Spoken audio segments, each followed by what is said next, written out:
Hi అండి, welcome back to our channel. బెండకాయ fry చేయాలంటే చాలామందికి ఇది ఎంతో కష్టంగా ఉంటుంది.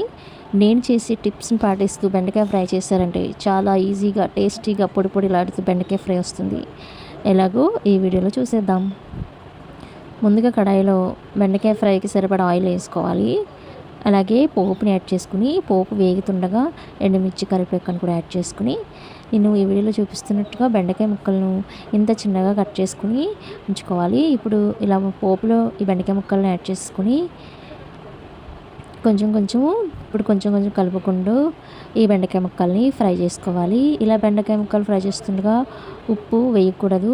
ఉప్పు వేస్తే ఎక్కువగా జిగురు వచ్చే అవకాశం ఉంటుంది. కొంచెం హాఫ్ టీ స్పూన్ వరకు పసుపు యాడ్ చేసుకుని ఇక్కడ కలుపుకుంటూ ఫ్రై చేసుకుంటున్నాను.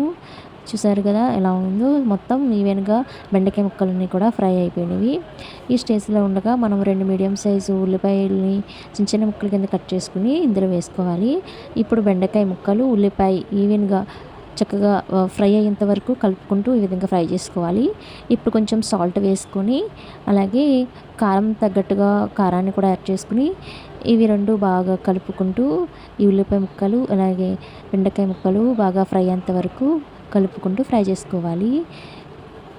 ఈ విధంగా ఉల్లిపాయ ముక్కల్ని మధ్యలో యాడ్ చేసుకుని ఫ్రై చేసుకోవడం వల్ల చాలా టేస్టీగా ఉంటుందండి బెండకాయ ఫ్రై. చూసారుగా అలా పొడి పొడిగా ఎలా వచ్చిందో. Please like and share, subscribe.